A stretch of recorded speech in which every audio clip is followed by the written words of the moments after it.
Suzuki. Donc le jour où démarrait l'expo, elle allait à Roissy parce que son pote maraîcher venait, il avait des amis qui venaient, qui n'étaient jamais venus en France.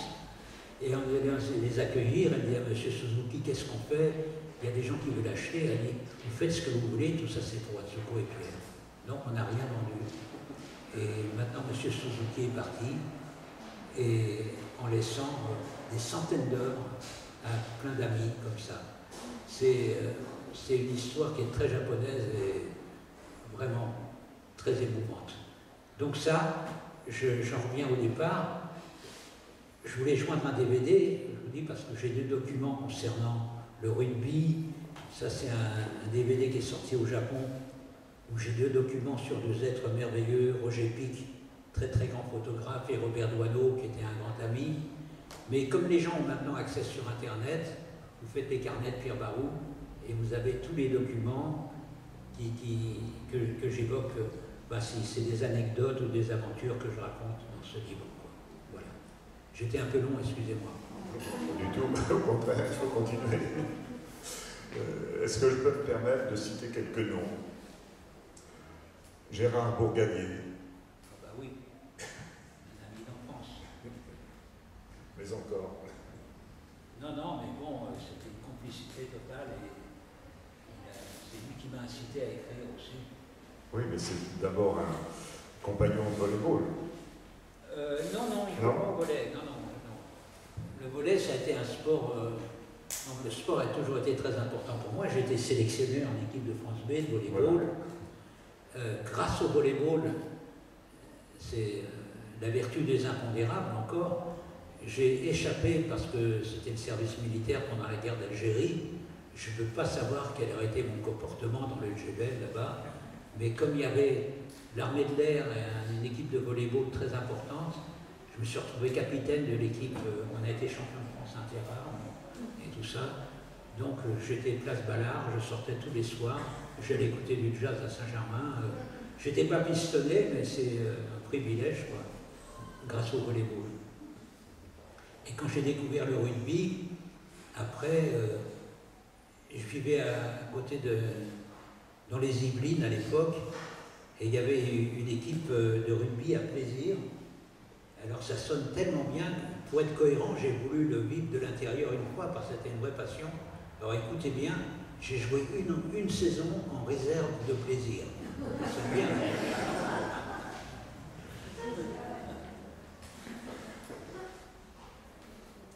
Donc le rugby, le volleyball, j'ai entendu parler aussi de cyclisme et d'une personne qui a fait 37 Tours de France et qui est journaliste et qui a été aussi un grand ami, Jean Cormier. Ah, Jean Cormier, alors lui, c'est l'être le plus rabélésien que je connaisse. Il est d'origine basque, il a suivi, je ne sais pas, au moins 35 ou 36 Tours de France avec Antoine Blondin. Quand je dis l'être le plus rabélésien, c'est incroyable, parce que moi, quand je l'ai rencontré les premières à Saint-Germain-des-Prés, j'étais toujours à l'écart. Tu sais, le côté grande gueule, main au cul, c'est pas mon truc. Mais lui, il peut, devant 3 personnes à la coupole, poser ses couilles sur la table et ce sera jamais vulgaire, quoi, tu vois. C'est incroyable. Et justement, dans ce document-là, avec Robert Doisneau, le dernier soir, à l'époque, on faisait un journal pour maintenir Antoine Blondin en vie. On se retrouvait tous les jeudis dans un restaurant différent de Saint-Germain-des-Prés. Et j'étais avec ma compagne, Atsuko, et à chaque fois qu'elle est là, alors il lui chante, écoutez bien, Fujiyama, Fuji par terre, Fuji en face, tout ce que tu voudras, soit par devant, soit par derrière, jamais la garce ne jouira. Il chante ça à chaque fois. Mais ce qui est devenu génial, c'est qu'on a 3 enfants avec Atsuko, c'est devenu la chanson de nos enfants. Quand on faisait de la route sur les départementales, ils ne savaient pas ce qu'ils chantaient. Fujiyama, Fuji. Ils chantaient ça. Non, Jean Cormier, c'est un personnage incroyable qui a écrit plein de livres sur le rugby. Voilà, justement, il vient de sortir un nouveau journal pour le Racing. Voilà, c'est ça. Entre-pieds, avec tous nos potes, parce qu'on est une famille, hein, on ça fait, je sais pas, 30 ans, 40 ans qu'on se réunit tous les dimanches soirs dans un petit restaurant de Saint-Germain-des-Prés. C'est un terrain de rencontre. Et là, avec des amis, donc photographes, peintres, dessinateurs, c'est le tout premier, et il y a un extrait de ma chanson Ovalie. Voilà. Non, c'est des amitiés vraiment profondes, qui s'étalent tout le long du Nubi, quoi. Oui. Il y a aussi dans les barrages un certain Antoine Blondin. Ah bah oui, mais ça c'est par Jeannot Cormier. Non, mais ce qu'il y a de fou, je l'évoque aussi dans mon livre, ça je crois, c'est que j'ai jamais bu d'alcool. Hein, mais rien. Parce que quand j'étais adolescent, j'étais confronté à des contraintes contradictoires. Il y avait le volleyball, très important, il y avait le jazz. Donc je dormais des fois 4, 5 heures, 6 heures au maximum par nuit. Donc si j'avais bu, mais j'ai trimballé sur mon dos toute ma vie les plus grands ivrognes qui soient. Tous les Antoine Blondin, tous les Jacques Villeray, tous les Claude Nougaro, je me les suis tapés. C'est des mecs, vous les rencontrez sur le dos à 1h du matin, accrochés à un zinc comme à une bouée de sauvetage. Vous dites je ne laisse pas tomber, et vous vous retrouvez à 6h du matin devant une boîte de nuit. Il y a un noir de 2 mètres qui passe, il le traite de sale nègre, et c'est vous qui en prenez plein la gueule. Parce qu'eux, ils s'en sortent toujours. Et il y a une anecdote que j'adore. Avant que je fasse mes premiers disques, je vivais dans un petit studio à Montmartre. Et j'étais voisin de Claude Nougaro, qui lui habitait une belle villa, avenue Junot et tout ça. Mais on avait des sympathisés. Et de temps en temps, j'allais prendre un café chez lui. Et un matin, j'étais là, il était 11h du matin.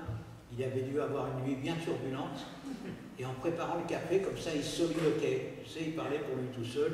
À un moment, il dit « Passé une certaine heure et un certain degré d'alcool, je cherche la rouste. » Un moment de lucidité comme ça. Je me laissais tous trimballer, mais j'ai jamais vu.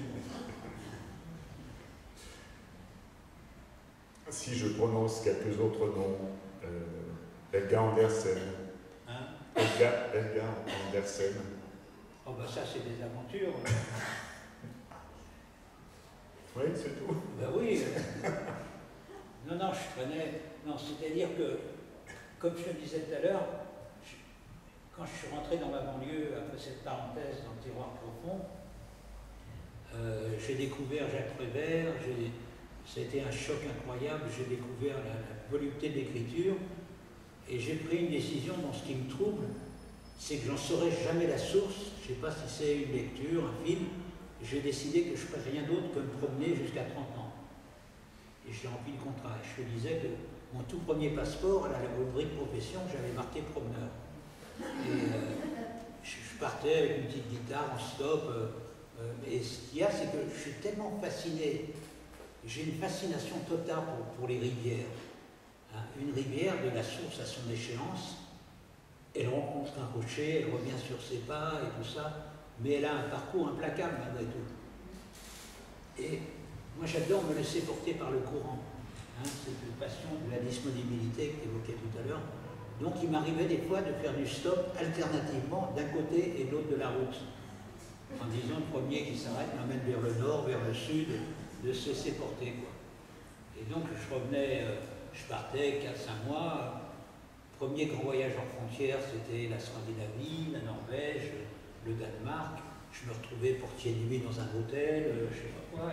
Et ça se remet toujours dans un petit bar avec ma guitare. Et je revenais à Paris et j'avais un rituel, qui est la rue Saint-Benoît, c'est ce que je te disais tout à l'heure. Je regrette vraiment, pour tous les gens qui m'entourent, que vous n'ayez pas eu l'opportunité de connaître le Saint-Germain-des-Prés de la fin des années 50. Quoi.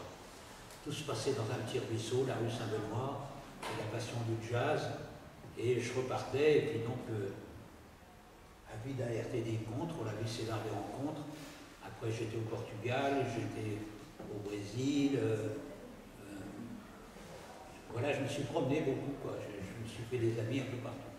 Oui, il semble que le Portugal ait été un tremplin vers le Brésil à plusieurs reprises. Incroyable, non, parce que j'étais au Portugal en 59. 59, c'était Salazar, c'était la dictature. Mais tant qu'on ne l'a pas vécu, on se dit que c'est de l'opérette, mais ce n'était pas le cas, j'étais arrêté en permanence. Mais je me suis fait des potes. Et un jour a débarqué un musicien fabuleux, un musicien légende au Brésil, qui s'appelle Sivuca, noir albinos, un génie, vraiment. 59, en plus, rivière souterraine, c'est l'année où est sorti le disque de Jean Gilbert chez Galet Sodage, qui a été un raz-de-marée sur toute la planète, la découverte de la bossa nova et tout ça. Et j'allais l'écouter toutes les nuits, on est devenus vraiment amis et tout ça. Dans la rubrique Rivière souterraine, on ne fait pas mieux que cette anecdote. Et l'obsession du Brelli s'est installée, et je jouais quand j'avais envie dans un petit resto italien. Et je devais prévenir le responsable la veille ou le matin même et tout ça. Et il y avait des gens qui venaient écouter le petit français, et qui m'offraient un café et tout ça. Et donc une famille portugaise, le monsieur venait avec ses enfants, sa femme, et lui était directeur de la compagnie de navigation portugaise. Et il m'invitait à prendre un café, et puis un jour je lui dis, l'obsession était telle, je lui dis, si vous êtes sympa, vous me trouvez du travail sur un bateau, et je pars au Brésil. Et un jour il me dit, d'accord. Et c'était pas méchant, je devais laver un peu par terre et tout ça. C'est un bateau qui restait 3 jours à Rio, 2 jours à Santos, et qui revenait à Lisbonne. Moi j'arrive à Rio, en disant, je vais rencontrer Jobim, Vinicius de Moraes, Baden-Powell, j'ai rencontré personne. En 2 jours, j'ai bien traîné dans la ville. Santos, je reviens à Lisbonne, je reste plusieurs mois et je rentre à Paris. Et à l'époque, comme je l'évoquais tout à l'heure, le rituel, la rue Saint-Benoît, le jazz et tout ça. Et un soir, j'étais rue Saint-Benoît, dans un petit restaurant au bas de la rue Saint-Benoît, avec un ami qui a été très important pour moi, qui s'appelle Jacques Portet, qui nous a quittés maintenant. Et j'avais tellement le Brésil en tête, c'était obsessionnel, que je lui chante la toute première chanson brésilienne dont j'avais fait le texte en français. Une chanson de Dolores Duran qui était très connue au Brésil. Et comme j'adore chanter au dessert, je lui chantonne comme ça. Ce soir, je veux trouver la rose la plus belle et la première étoile qui m'appelle pour mieux fêter la nuit de mon amour. Je lui chante ça comme ça. Et il y avait toute une famille à côté, ils dressent l'oreille, ils viennent me voir, c'était une famille brésilienne. Ils me disent, mais comment vous pouvez connaître ça en 59?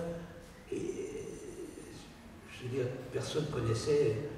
Je dis, écoutez, voilà, on dit, mais venez à la maison, on habite tout près, la rue Sugère, il y a des amis qui nous attendent, on laisse sa porte ouverte et tout ça. 1 heure plus tard, je les rejoins. On monte, c'était au 3e étage, j'entends de la musique, je rentre, et il y avait Vinicius de Moraes et Baden-Powell. Rivière souterraine, moi j'avais traversé l'océan et tout, et tout. Et c'est cette nuit-là que j'ai découvert la Samba Sarava.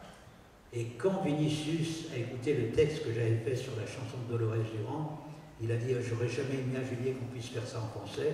Et le lien du Brésil est né comme ça, quoi, qui est devenu un lien très fort. Voilà. Très fort et qui dure. Très fort et qui dure.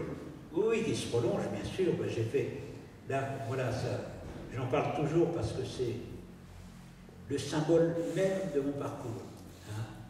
Moi, comme j'évoquais tout à l'heure, j'ai jamais eu le goût de la carrière, j'ai jamais eu d'impresario, je me laisse porter par les rencontres. Et ça, c'est mon premier geste de cinéaste. Tourner en 3 jours, j'avais pas le choix, j'avais jamais fait de film. Je savais que j'allais en faire un jour. Au Brésil, un hold-up parfait en 3 jours. J'avais pas le choix. Je rentre à Paris, c'est là où je me suis passionné pour le montage. À l'époque, c'est passé à la télé, et puis j'ai oublié. Moi, je fais des trucs, et puis après, je laisse ça dans ma musette et tout ça. Et c'est les Japonais qui ont reposé le regard dessus, qui l'ont sorti en DVD. Du coup, Frémo l'a sorti en France, et c'est sorti au Brésil, où c'est devenu un document d'anthologie. J'en reviens là du Brésil, j'étais il y a un peu plus d'1 mois.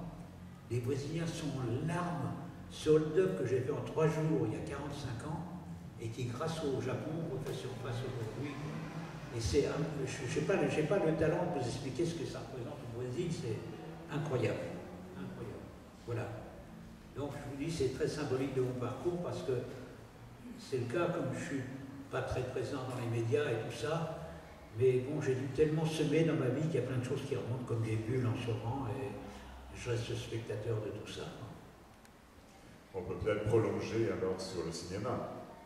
Oui, bien sûr, parce qu'il y a eu ça.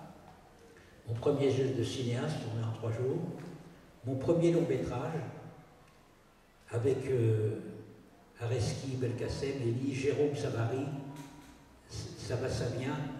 C'est un long métrage que j'ai tourné en 15 jours, 3 semaines. Et j'avais complètement oublié, c'est mon grand garçon qui a retrouvé ça. Il y avait une critique de Jean-Louis Gaury, qui était le plus redouté de tous les cinéastes, et qui est dithyrambique. Donc les gens redécouvrent ce film en ce moment, parce que, bon, j'ai fait le film, et j'étais vampirisé à Sarava en produisant des gens comme Jacques Higelin, Brigitte Fontaine, Steve Lacy, Barney Willem, j'étais complètement vampirisé. Donc je ne m'occupais pas de la promotion et tout. Mais les gens qui redécouvrent ce film aujourd'hui, on l'a projeté récemment à Belleville, il prend des dimensions incroyables. Après, cinéma, le seul film que j'ai fait dans des rouages de production classique, non, après il y a un film qui est très important, que j'ai tourné en 1976, en 8 jours, on va bientôt ressortir sur DVD, qui s'appelle L'Album de famille. C'est le film le plus sournois que je ferai jamais. Bon, je ne peux pas en parler ce soir. Et en 78-79, le seul film que j'ai fait dans des rouages de production classique avec Michel Piccoli et Léa Massari, qui s'appelle Le Divorcement. Et après, j'ai découvert la vidéo, donc j'ai fait des documents comme ceux que j'ai évoqués tout à l'heure, qui circulent un peu partout dans le monde. Ce qui me fascine là-dedans, c'est que ça illustre un des paradoxes contemporains, des nombreux paradoxes contemporains, le fait que dans certains domaines, en l'occurrence là, l'avancée technologique nous ramène vers un nouvel artisanat. Parce que c'est des films que je fais tout seul, avec une petite merde de caméra, je monte tout seul, et puis ça voyage. Voilà, vous les trouvez tous sur Internet. À propos d'artisanat, tu peux aussi nous parler de théâtre. Ah oui, non, ça c'est très très important. Ça c'est une aventure inouïe, parce que c'était, je ne sais plus, 78, 79, comme ça. J'avais été invité à Biarritz pour être membre du jury d'un festival de cinéma. Ça ne m'intéressait pas trop, mais là ça m'amusait parce que c'est un festival de cinéma de films sud-américains, et il y avait des latinos dans le jury, donc je me dis ok, j'y vais, il y avait des latinos, dont un Chilien qui s'appelle Oscar Castro. On ne se quitte pas pendant 8 jours, et c'est là où je recompose ce puzzle de son parcours, études de journalisme au Chili, Pinochet qui débarque, sa mère assassinée, il se retrouve dans un camp de concentration où il reste 2 ans et protégé par l'ambassade de France. Il arrive en France, où il recrée une troupe de théâtre qu'il avait déjà créée au Chili. Et on sympathise, il me dit oui, viens voir mon théâtre. J'y vais, c'était la cité universitaire, Porte de Gentilly. Et j'allais un peu comme ça parce qu'au vu de son parcours, comme j'aimais bien ce mec, je redoutais un théâtre un peu dogmatique, politisé au premier degré. J'arrive et j'ai été vraiment plus qu'ému, quoi. Mais c'était incroyable parce qu'ils étaient 12 sur scène. C'était une grande salle, on était 4 invités dans la salle. Et je lui dis, mais tu vis comment? Et là, le scénario s'emballe, il me dit, écoute, je fais des stages de théâtre avec des amateurs, viens voir. J'ai été, c'était dans l'arrière de l'église Saint-Eustache, dans les Halles. Ça m'a ému. Il y avait une quinzaine de personnes, des gens de tout milieu. Et c'est là où on décide d'écrire une pièce de théâtre ensemble qui s'appelle Le Cabaret de la Dernière Chance, qui est l'histoire d'une nuit dans un cabaret au début du siècle dernier dans le désert d'Atacama, lors du passage de la comète de Halley. Et dans cette pièce que j'avais vue, où on était 4 invités dans la salle, il y avait une petite dame. J'ai appris plus tard que c'était la première femme d'Oscar. Ils ne vivaient plus ensemble, mais c'est le clan chilien, ils étaient comme ça, ils avaient des enfants. Et j'étais la voir, et je lui ai dit, écoute, écris des mélodies, on va écrire des chansons, comme c'est l'histoire d'une nuit dans un cabaret. Je ne sais toujours pas aujourd'hui si c'est vrai, elle me dit, ah non, je ne compose pas, je joue du piano. Je vais la voir tous les ans, c'est la plus grande mélodiste que j'ai côtoyée. Vraiment, des mélodies incroyables. On monte le cabaret, on le joue dans l'église Saint-Eustache, bourré tous les soirs, bouche à oreille. Et je fais le vœu d'amitié d'aller au Chili avec une dès qu'il aurait le droit. Je ne sais pas si vous avez souvenir de ça, 88-89, Pinochet a fait un référendum où il souhaitait apparaître comme un président libéral. Donc il se devait d'accomplir des gestes conformes et d'amnistier tous les tricards. On est parti, j'ai ramené un film qui est passé sur Résistance, que présentait Noé ma mère à l'époque. Et là-dessus, bon, j'avais mes allers-retours au Chili parce que depuis 1982, j'y vais en permanence. J'avais l'aventure de Saraba, donc vampirisé comme j'étais, et on a donc écrit 4 pièces de théâtre ensemble. Et un jour, il y a des Japonais qui ont découvert ça, une chanson qui s'appelle Le Cabaret de la Dernière Chance. Et ils sont venus à 6 du Japon pour voir la pièce. Et j'ai monté le Cabaret de la Dernière Chance à Tokyo, avec une troupe japonaise, avec des moyens que Broadway ne m'offrirait jamais. Et il y a 60 000 personnes qui sont venues voir. Ce truc de misère né dans le cul d'une église, où même mes meilleurs potes disaient « Mais qu'est-ce que Pierrot va foutre là-dedans, quoi ?» Et donc il y a plein d'aventures parce que le film tourné au Japon, au Chili, se terminait par une chanson qui devient une chanson un peu mythique, qui s'appelle Le Cabaret de la Dernière Chance. Il tient en quelques mots, je peux la chantonner, c'est « Il y a ceux qui rêvent les yeux ouverts et ceux qui vivent les yeux fermés, ceux pour qui tout va tout à l'envers, jamais le cœur abîmé, résigné si quelque paumé de l'univers, au cabaret de la dernière chance, se retrouve autour d'un dernier verre, vient prendre un air d'insouciance et danse. » Très court. Et finalement, cette chanson était terminée, était à la fin du film que j'ai tourné au Chili. Francis Roux, le patron de la Colombo à Saint-Paul-de-Vence, un des meilleurs potes à Yves Montand, on a parlé à Yves Montand, que j'ai été voir, et il m'avait donné rendez-vous, c'est incroyable la vie. Il m'avait donné rendez-vous chez lui, il était tombé amoureux fou de la chanson. Alors écoutez bien, parce que j'ai aucune mémoire des dates, le mercredi 13 novembre à 11h du matin. J'avais rendez-vous chez lui, place Dauphine. Je note, et quelques jours plus tard, j'allais chez ma maman à Bougival, j'avais loué une voiture, j'écoute la radio, j'apprends qu'il était mort et qu'il était enterré le mercredi 13 novembre à 11h du matin. C'est insensé. Et je me dis, qu'est-ce que je fais? Je ne voulais pas lui poser un lapin, mais Jacques Lang, la télé, les badauds, donc j'étais chez lui pour laisser un mot, place Dauphine. 2 ans s'écoulent et j'apprends que Yves Montand avait enregistré le Cabaret de la Dernière Chance et que c'est sorti à titre posthume. Et c'est la seule chanson qu'il a enregistrée depuis 20 ans parce que là, il préparait Bercy, qui allait être son chant du cygne. Hein, ça faisait 15 ou 20 ans qu'il n'était pas remonté sur scène. Il y a 500 000 personnes qui allaient venir. Là. Et j'ai appris ça 2 ans plus tard.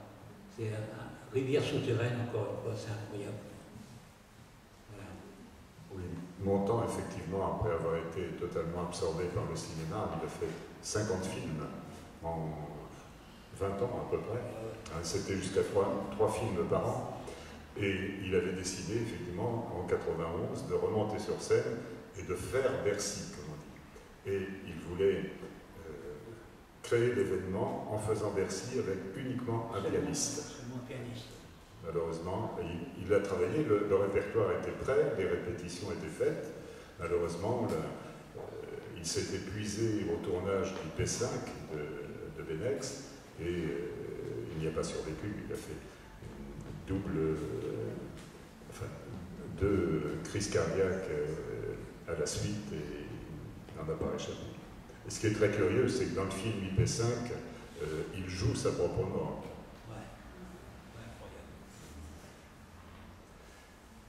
Le thème de cette soirée, c'est les mots de la musique et la musique des mots. Tu as effectivement évoqué Oscar Castro.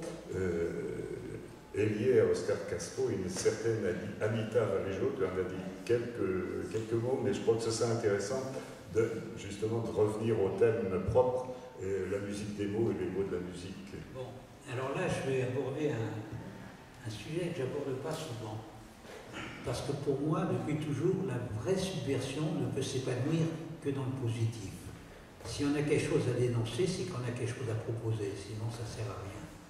Mais là, je suis obligé d'évoquer ça parce que, comme j'ai passé ma vie à ouvrir la porte à des gens et de poser un regard et une oreille sur des œuvres à une période où personne n'allait le faire, C'est dans la nature humaine, je vous dis ça, il n'y a aucune amertume, le temps passe, et il y en a certains, je dis bien certains, pour lesquels je deviens le mauvais témoin. C'est dans la nature humaine. Bon, c'est pas le cas d'Higelin, par exemple. Un jour, il est venu me voir en me disant, il y a Pathé Marconi qui me propose un contrat, je lui ai serré la main, je lui ai dit, vas-y, et tout ça. Mais ça a été le cas pour pas mal. Pour Morin, à qui j'ai produit les premiers disques, David McNeil, qui sont vraiment mal comportés. Et je me répète, je dis ça sans amertume, et Oscar Castro, c'est incroyable, parce que grâce au film que j'ai tourné au Chili, la mairie d'Ivry lui a offert un lieu. Il y avait un gag que j'adorais, c'est que lui, qui est à l'origine indien Mapucho, il était rue Christophe Colomb à Ivry-sur-Seine, ça ne manque pas ça. Et le temps a passé, et les enfants d'Oscar et Anita, avec des potes de banlieue, un petit Marocain et tout ça, ils ont fondé une troupe de théâtre. Et donc ils partageaient le théâtre, 3 jours et 3 jours. Et j'avais senti venir le truc, comme les pièces de Anita et des enfants ont plus de succès que les siennes, il les a mis à la porte de son propre théâtre, sa propre femme. Mais encore une fois, comme je crois beaucoup en la vertu des impondérables, ils ont rebondi, ils ont leur théâtre, que je vous souhaite de découvrir, qui s'appelle El Duende, à Ivry-sur-Seine. Ils ont fait un travail incroyable, incroyable. C'était un bordel total, je crois, un truc. Ils ont travaillé pendant 2 ou 3 ans là-dessus. Ils ont un lieu superbe. J'y étais avant-hier. Maya, ma grande fille, que je vous souhaite de découvrir dans la maman japonaise, qui a un talent incroyable, a fait un concert là-bas. Moi, pour mes 80 ans, j'étais à l'hôpital, je me suis fait opérer de la hanche. Mais c'est qu'elles ont passé le volleyeur. Mais en sortant, j'ai fait un concert au théâtre El Duende. Donc, et maintenant, Oscar, ça lui arrive de remonter le cabaret de la dernière chance, et mon nom n'est même pas cité. C'est la reconnaissance. Mauvais témoin, tu vois. Mais bon, je me répète, c'est pas vrai pour tous. Tu vois, mais ça, je me devais le signaler, parce que c'est dans la nature humaine. Alors, es-tu davantage parolier? Mais ça, je ne l'évoque pas dans le livre. Hein. Il n'y a rien de négatif. Hein. Ouais, Rien. c'est vrai. Es-tu davantage parolier ou davantage compositeur? Hein? Es-tu davantage parolier ou davantage compositeur? Non, je suis davantage parolier. Quand j'ai commencé à écrire, après le choc de la découverte de Jacques Prévert, j'avais 14-15 ans, j'étais autodidacte, je faisais paroles et musique. Tu vois, j'avais des mélodies qui venaient en tête, que j'habillais de mots pour pouvoir les retenir, quoi, tu vois, parce qu'à l'époque, on n'avait pas de trucs pour enregistrer et tout ça. Donc, je faisais tout, paroles et musique, et puis après, j'ai fait des rencontres avec Francis Serre, avec Anita Valero, puis j'adore travailler avec des gens. Donc, voilà. Alors, tu m'as dit tout à l'heure que tu aimais bien, à partir d'une musique qui t'était proposée, y mettre des mots. Non, j'adore ça. C'est pas un exercice facile. J'adore ça parce que les gens dont je me suis nourri m'ont appris une chose vitale, c'est que la contrainte sollicite l'imagination. Je vous répète toujours ça, je sais que mon imagination naturelle est très pauvre comparée aux contraintes sur lesquelles que je m'impose pour écrire. Alors des contraintes, il y en a beaucoup. Il y a la richesse des rimes, le jeu des allitérations qui font sonner les mots, et le fait qu'il y ait une dynamique de récit, de raconter une histoire. Mais où c'est intéressant, c'est que la plupart des gens qui font des chansons ensemble, auteurs et musiciens, c'est le parolier qui fait un texte qu'il confie au musicien. Et moi, je préfère le contraire pour plusieurs raisons. Parce qu'on a tous des pulsions qui nous sont naturelles. Un Brassens, ça presque tout écrit en octosyllabes et tout ça. Et quand on propose une mélodie, il y a une construction différente. Donc déjà, c'est autre chose. Mais au-delà de ça, il y a des chansons, je citais tout à l'heure une chanson que j'ai écrite avec Richard Galliano, que j'adore, qui est un immense musicien. C'est une chanson sur un sentiment qui est pour moi très très ambigu, qui s'appelle l'allégresse. L'allégresse, c'est pas le bonheur. Hein, c'est un sentiment beaucoup plus ambigu. Je devais venir ici, la bagnole de mon pote a été amenée à la fourrière, et je sais pas quoi, mais je suis pris d'une bouffée d'allégresse qui va s'évaporer aussi étrangement qu'elle est apparue. Donc si je confie une chanson, un texte sur l'allégresse à un musicien, il va faire une musique sautillante. Alors que là, c'est une petite valse lente qui est complètement symbolique de ce sentiment ambigu. Alors que toute détresse me touche et me blesse, un vent d'allégresse parfois m'entoure. Elle a le goût de ces liesses d'anciennes kermesses, lointaine tendresse, parfum de goût. Là, je vais raccourcir. Elle vient d'un infini, impalpable alchimie, d'une enfance au-delà. Elle me touche du doigt. La spirale du temps m'offre tous ses printemps et me laisse, attendant qu'elle réapparaisse, l'allégresse, l'allégresse. Bon, j'ai raccourci. Vous voyez, je confie ce texte à un musicien, il va faire une musique sautillante. Alors que là, cette valse lente est beaucoup plus proche, je me répète, de l'ambiguïté du sentiment que j'essaye d'évoquer dans cette chanson. Donc j'adore travailler sur des mélodies. Et pourtant, les chansons du film Un homme, une femme sont venues comment? C'est-à-dire que je vivais une amitié, j'ai rencontré Francis Lay à Montmartre, qui était un petit accordéoniste niçois à l'époque.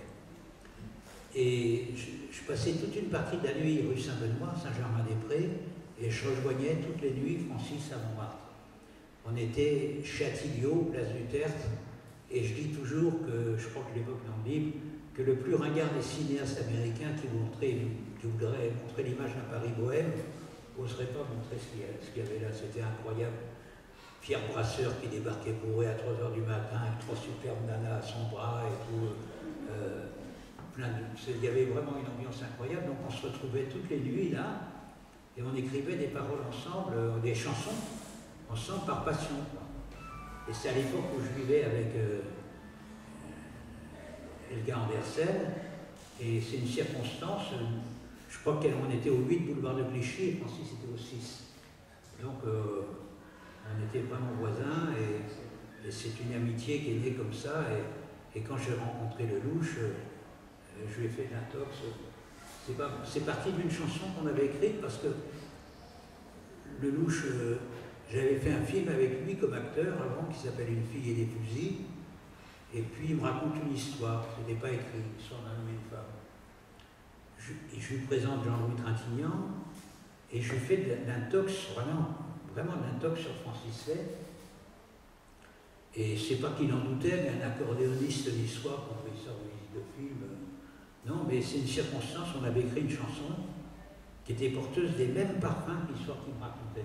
Donc je l'ai trimballé à Montmartre, il a sorti son accordéon, Francis, et on lui a chanté avec notre passé pour guide, on se devrait d'être lucide, mais notre méfiance est à vous. L'amour est bien plus fort que nous. Vivre libre en un marécage, voilà, je chante ça. Et Lelouch craque complètement, il dit tu me la gardes pour mon film. Moi j'étais content, j'avais placé mes 2 potes. Et c'est comme ça qu'est venue l'idée des chansons dans le film. Finalement, il y en a 5. Mais ce qui est très surprenant, c'est que, comme tu le dis, c'est la première fois qu'un film est fait autour de chansons. Non, c'est vrai. Ça, c'est incroyable. Et c'est encore une fois la vertu des impondérables. Si on a pu avoir cette liberté-là, c'est parce qu'on n'avait pas un rond pour faire le film.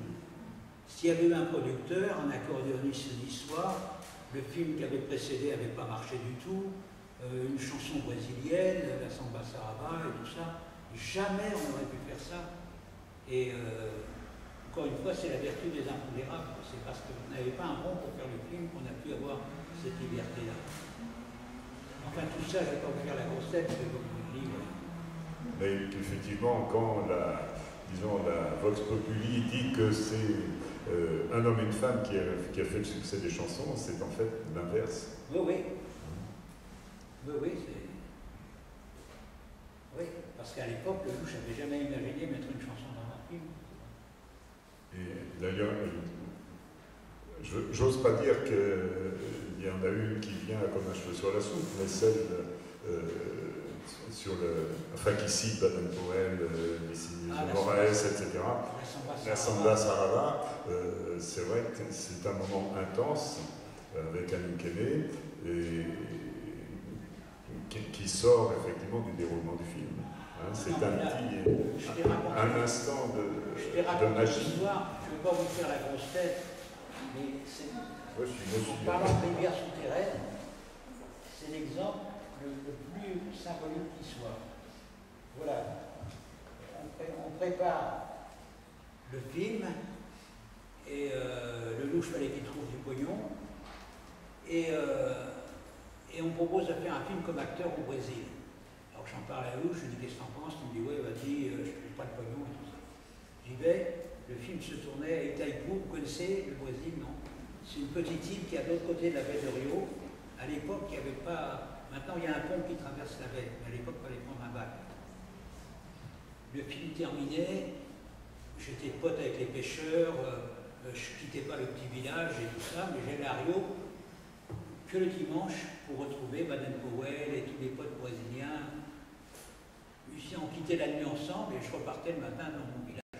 Et un jour, les télégrammes de Lelouch rentrent, on tourne. J'étais tellement bien que je tire sur l'élastique et je rentre à 4 jours du début du tournage. Et la dernière nuit, je la passe avec mes amis, Baden-Powell et tout ça, et c'est cette nuit-là qu'est née la Samba Sarava. Ça faisait des mois que Vinicius de Moraes, cet immense poète populaire, me disait « Pierre, fais-la en français, il n'y a que toi qui peux le faire ». Et je lui disais « Écoute, je vais la trahir, ta chanson ». Il m'avait mis un poison en tête. Et elle est née cette nuit-là. On la chante toute la nuit. Mon avion partait à 14 h. Je me retrouve chez Baden à 8 ou 9 h du matin. Je prends une douche, on l'enregistre sur un Revox, une prise, pour regarder une trace de cette nuit. On avait chanté toute la nuit. Je rentre à Paris, c'était Orly Sud. Là, c'est une photo qu'a faite mon grand frère. Lelouch vient me chercher, il me dit « Tu dois être crevé, je t'amène chez tes parents ». Et je lui dis « Non, mais écoute, je vais te faire écouter un truc. J'insiste, j'en avais plein la tête. On passe par Europe 1 où j'avais des repères. » Je lui fais écouter. Il écoute et dit « Est-ce que vous pouvez la repasser ?» On la repasse. À 4 jours du tournage, il dit « Je change mon scénario, je la mets dans le film. Regardez, ça, tiens, pas le montrer aux gens. C'est Orly Sud.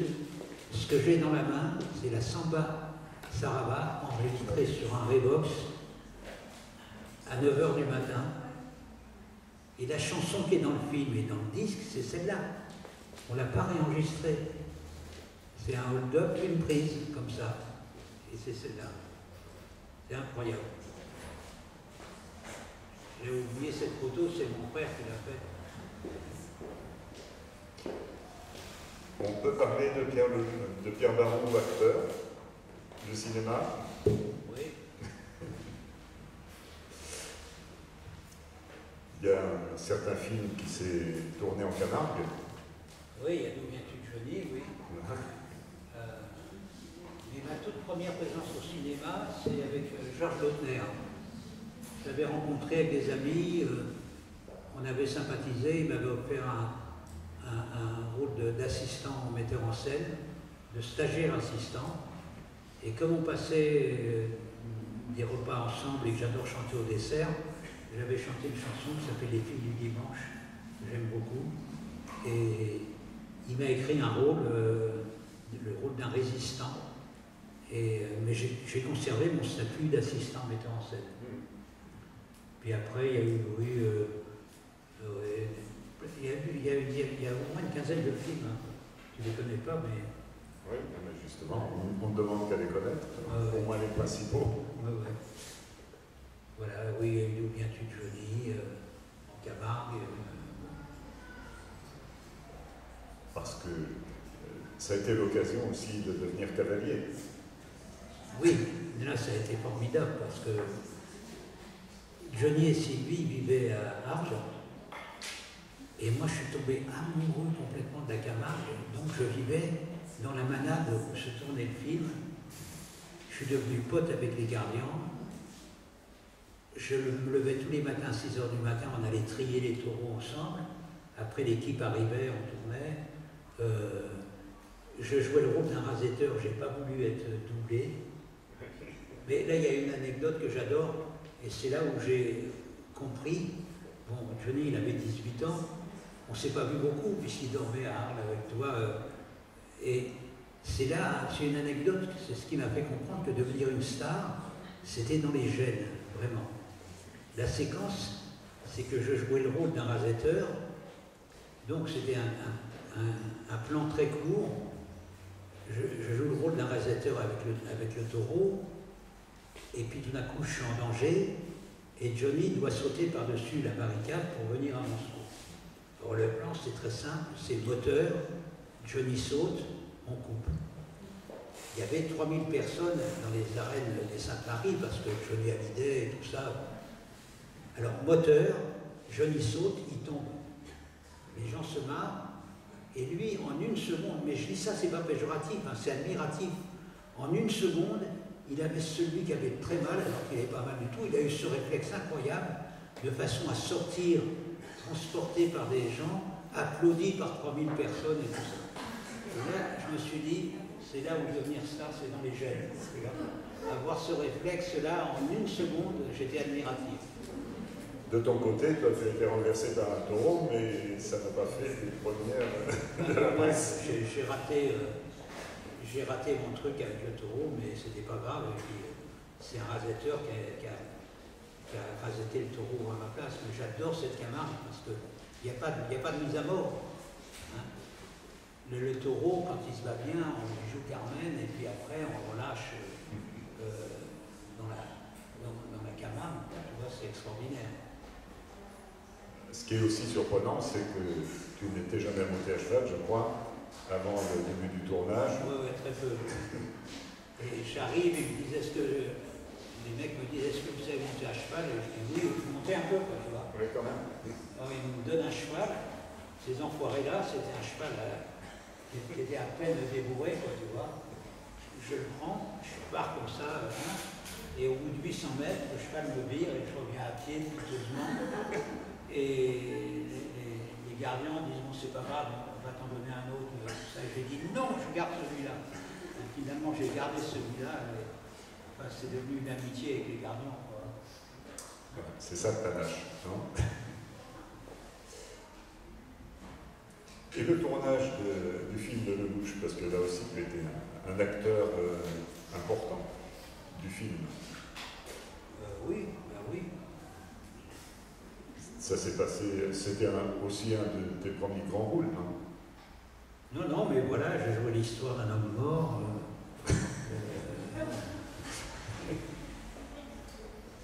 Non, mais c'était sympa, c'était un tournage très sympa. Ouais. Avec une belle chute avec Anouk Aimée. Oui, on s'est marié avec Anouk, mais je suis resté très ami avec elle d'ailleurs.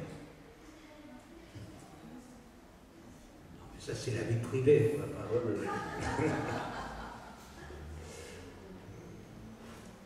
Il y a d'autres souvenirs qui te viennent à l'esprit. Il y en a tellement que j'ai peur de faire la grosse tête aux gens. Ils verront. Non, il ne faut pas. S'ils se procurent le livre ou pas, ou si des amis se le procurent, ils lui prêteront, ils prennent. C'est pas... Non. Je voudrais citer quelques phrases de Simon Nora. Simon Nora a décoré Pierre de quoi? C'est l'Ordre national du mérite? Non? Quelle décoration as-tu reçue? Je sais plus, C'est pas le mérite. C'est pas le mérite. Non, chevalier des arts de lettres. C'est ça, c'est lettres. Non, mais c'était avant ça. Il y a eu une autre décoration. C'est Simon Nora qui a effectivement demandé, je pense, à décorer Pierre. Et dans son discours, il a évoqué sa capacité d'émerveillement, ses fonctions d'inséminateur et de disséminateur. Tu as su chuchoter au cœur et chuchoter à l'âme. Et il ajoutait que sous l'apparente simplicité, disait que Pierre Barrault était l'être le plus complexe et le plus contradictoire. Alors je ne sais pas pourquoi il a dit ça, mais ce serait peut-être intéressant. À vous de juger. Qu'est-ce qui lui a fait penser ça? C'était la multiplicité de tes aventures, de tes rencontres. Non, non, mais c'est vrai, parce que je l'évoque tout à l'heure. Mon parcours, il y a plein de gens qui, soit de façon péjorative, soit de façon flatteuse, se traitent d'éclectique. Mais pour moi, il n'y a aucun éclectisme. Mon parcours, il est simpliste. Quoi, je me répète, c'est plus ou moins témoigner du monde qui m'entoure et de faire circuler quelques émotions avec des images et des mots. Point. C'est simpliste.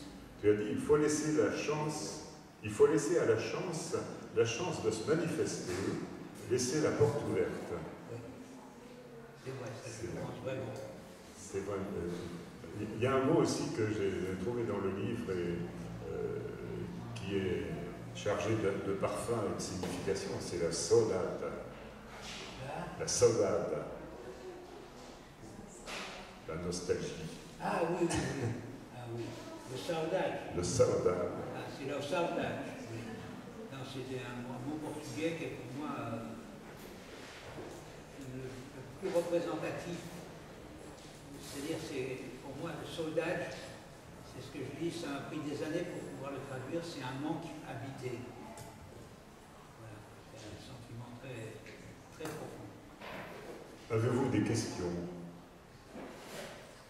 Hein? Vous voulez pas chanter une chanson? Avec vous,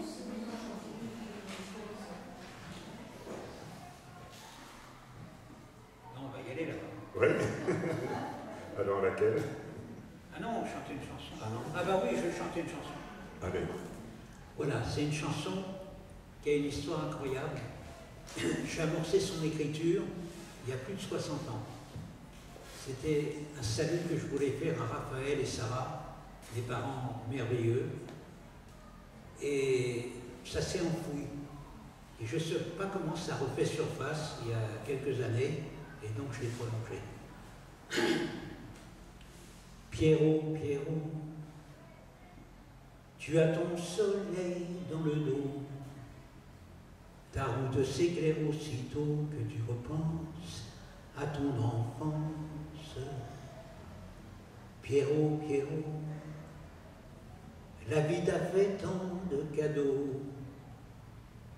Tu n'en percevais que l'écho dans le couloir des impatiences.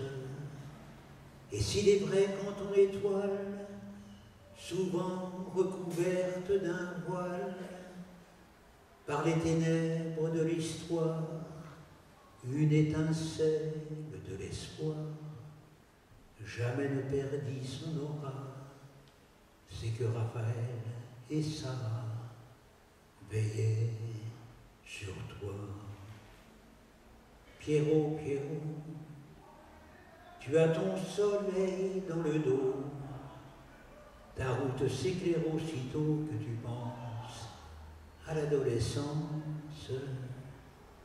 Pierrot, Pierrot, et s'il est écrit que bientôt tu vas quitter le chapiteau, abritant tes jeux, tes errances, angélisme ou provocation, n'habille pas tes intentions quand tu évoques sans pudeur les parenthèses de bonheur, les bouffées d'amitié, d'amour qui ont parsemé ton parcours au jour le jour.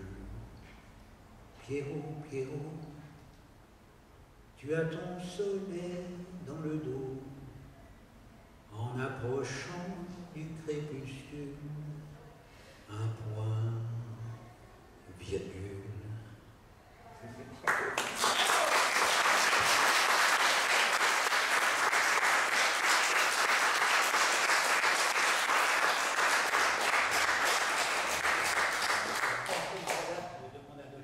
J'ai fait parole et musique, c'est à l'époque. Je te dis, ça s'est enfoui complètement et je ne sais pas comment ça refait surface il y a 2, 3 ans, 4 ans, je ne sais plus. J'ai écouté les CD qui figurent dans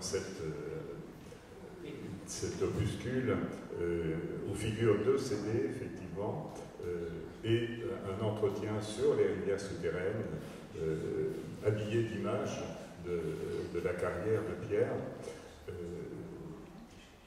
Il y a une intimité, une chaleur humaine, une présence extraordinaire. Alors, il y a un petit problème, c'est qu'on ne trouve pratiquement pas aucun enregistrement de Pierre à la FNAC.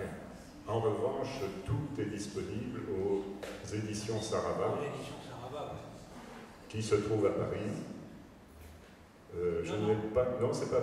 Ah non, c'est vrai que c'est. Oui. Je trouve à Toulouse, mais avec le mail, oui. il n'y a aucun problème. Donc on peut se procurer effectivement voilà, ces œuvres. Le dernier truc que j'ai sorti, c'est ça. C'est une compile. C'est 60 ans de chansons à des titres divers, parfois divers, D-I-T-V-E-R-T, sur l'humain et ce qui l'entoure. Donc elles sont toutes dans la chronologie d'écriture, il y en a presque 40. La première, j'avais 15-16 ans, jusqu'à avant-hier, et c'est toutes des chansons où dans la double lecture, il y a un lien divers, avec l'humain et ce qui l'entoure, et il y a un très joli mot de Noël ma mère. Voilà, ça c'est la dernière chose. En conclusion, j'ose à peine faire un mauvais jeu de mots, parce que le nom de Baroud m'a fait penser à baroudeur. Ouais, baroudeur, c'est un combattant. Alors s'il y a quelqu'un qui est moins combattant que Pierre, en tout cas dans sa relation, alors, dans mes actes... dans tes actes, mais moi j'avais envie de dire, d'appeler Pierre le baroudeur de l'amitié. De l'amitié. Oui, oui, oui. Est-ce que tu acceptes? L'amitié est très importante pour moi. Je suis avec un ami, Beau, chauffeur de taxi. Là, on revient de mon repère au cœur du terroir profond, dans le bocage vendéen, où j'ai fait un petit concert avec les gens du village et tout ça. Et Beau, qui est chauffeur de taxi mais peintre, a fait son exposition là-bas. Alors ça m'amusait beaucoup d'avoir un ami chauffeur de taxi parisien qui expose dans le terroir profond. De Vendée. De Vendée, c'était très sympa. Nous essaierons de faire venir. Avec un grand plaisir. Nous avons pris contact pour que lors d'une prochaine exposition des œuvres des peintres et artistes laïciens, dont le cercle dépasse largement la Île des Roses, puisse vous passer. Ah oui, c'est dans la poche. Bien, il nous reste à remercier infiniment Pierre Baroud de sa présence.